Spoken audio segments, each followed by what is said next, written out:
এজন মানুহ যি কেতিয়াও ৰাষ্ট্ৰপতি নাছিল, কোনো চৰকাৰী পদতো নাছিল, কিন্তু যাৰ কাষত আছিল ৰাষ্ট্ৰপতি, প্ৰধানমন্ত্ৰী, বিলিয়নিয়াৰ আৰু বিশ্বৰ আটাইতকৈ শক্তিশালী লোকসকল। তেওঁৰ মৃত্যু আছিল ৰহস্য। তেওঁৰ ফাইলবোৰ আজিও বিতৰ্কিত। প্ৰশ্ন হ'ল, জেফ্ৰী এপষ্টেইনে কেৱল এজন অপৰাধী আছিল নে এক ডাঙৰ অদৃশ্য নেটৱৰ্কৰ মুখ আছিল? আজিৰ ভিডিঅ'ত আমি খুলি চাম এপষ্টেইন ফাইলছৰ যিবোৰ সমগ্ৰ বিশ্বকে কঁপাই তুলিছে।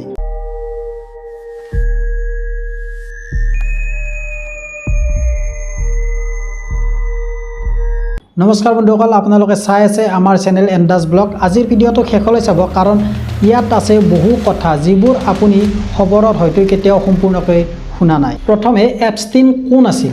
জেফ্ৰী এপষ্টেইন আছিল এজন আমেৰিকান ফাইনেন্সিয়াৰ। ধন, ক্ষমতা, সংযোগ তিনিও তেওঁৰ হাততে আছিল, কিন্তু বাহিৰৰ পৰা সফল দেখালেও কিন্তু তেওঁৰ ভিতৰৰ জগত আছিল অন্ধকাৰ।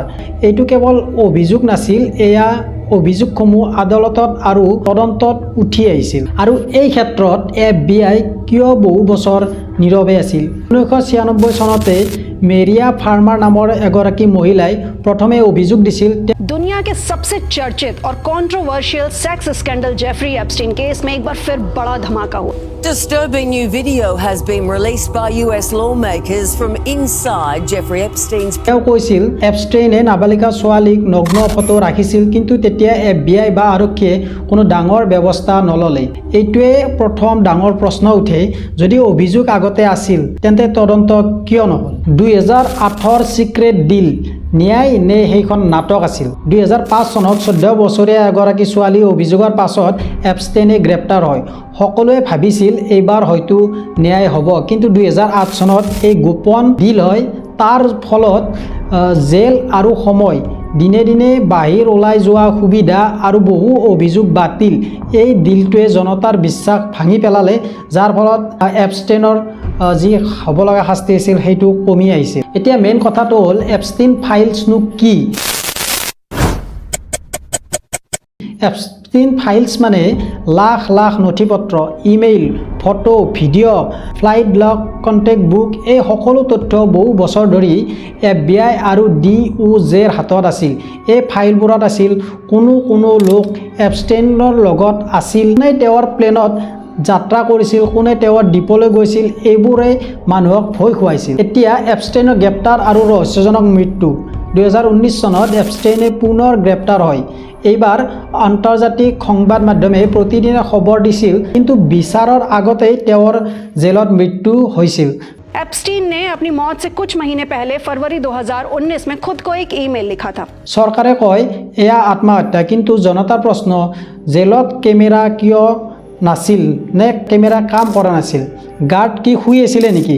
ইমান গুৰুত্বপূৰ্ণ কয়দীৰ সুৰক্ষা কিয় নাছিল? এই মৃত্যুৱে এপষ্টেইন ফাইলছক আৰু বেছি ভয়ংকৰ কৰি তোলে। এতিয়া এপষ্টেইন ফাইলছৰ মুক্তি আৰু নতুন বিতৰ্ক। 2025 চনত আমেৰিকা চৰকাৰে ঘোষণা কৰিছিল এপষ্টেইন ফাইলছৰ মুক্তি দিব। 2026 চনৰ জানুৱাৰীত প্ৰায় 3 মিলিয়ন পৃষ্ঠাৰ হাজাৰ হাজাৰ ভিডিঅ', লাখ লাখ ফটো, কিন্তু সমস্যা হ'ল বহু নাম ৰিডেক্ট কৰা, কিন্তু ভুক্তভোগীৰ নাম খোল খোৱা। কিছুমান একে নামৰে, এটা খোলা আছিল আৰু এটা বন্ধ আছিল। আৰু আইনজীৱীসকলৰ মতে এইটো আছিল এক ভয়ংকৰ ব্যৰ্থতা। আৰু এতিয়া ক্লায়েণ্ট লিষ্টৰ কথা ক'বলৈ হ'লে, ইয়াতে ক্লায়েণ্ট লিষ্ট আছে নে নাই? চৰকাৰে কয় কোনো ক্লায়েণ্ট লিষ্ট নাই, কোনো ব্লেকমেইল বা প্ৰমাণ নাই, কিন্তু জনসাধাৰণে ক'ব বিচাৰে যে ইমান নথি থকাৰ পাছতো একো নাই বুলি কেনেকৈ ক'ব পাৰি? এয়াই আজিৰ আটাইতকৈ ডাঙৰ বিতৰ্ক। আৰু এতিয়া এইবোৰক লৈ ৰাজনীতি আৰু সত্যতা কি? এই ফাইলবোৰ এতিয়া কেৱল কাহিনী বিষয় নহয়, এইটো ৰাজনীতি, ক্ষমতা আৰু প্ৰভাৱৰ খেল। ডেম'ক্ৰেট, ৰিপাব্লিক সকলো দিলে নিজৰ মতে ব্যাখ্যা কৰিছিল, কিন্তু ভুক্তভোগীসকলে আজিও অপেক্ষাত। This is not some sordid sex story. This is a story of being trafficked. Jeffrey এপষ্টেইনৰ কাহিনী কেৱল এজন মানুহৰ কাহিনীয়ে নহয়, এইটো এটা ডাঙৰ প্ৰশ্ন। শক্তিশালী লোক সদায় বাচি যায় নেকি? ভুক্তভোগীৰ সুৰক্ষা কেতিয়া প্ৰথমে হ'ব? সত্য কেতিয়াবা সম্পূৰ্ণ বাহিৰ হ'বনে? আপুনি কি ভাবে? এপষ্টেইন ফাইলছৰ সকলো সত্য প্ৰকাশ কৰিছেনে? এতিয়াও বহু কথা লুকাই আছে। কমেণ্টত আপোনাৰ মতামত জনাওক। ভিডিঅ'টো ভাল লাগিলে শ্বেয়াৰ কৰিব, লাইক কৰিব আৰু এণ্ডাছ ব্লগ চেনেলটো ছাবস্ক্ৰাইব কৰিবলৈ নাপাহৰিব। আজিলৈ এৰিছোঁ, আকৌ লগ পাম নেক্সট ভিডিঅ'ত। ধন্যবাদ।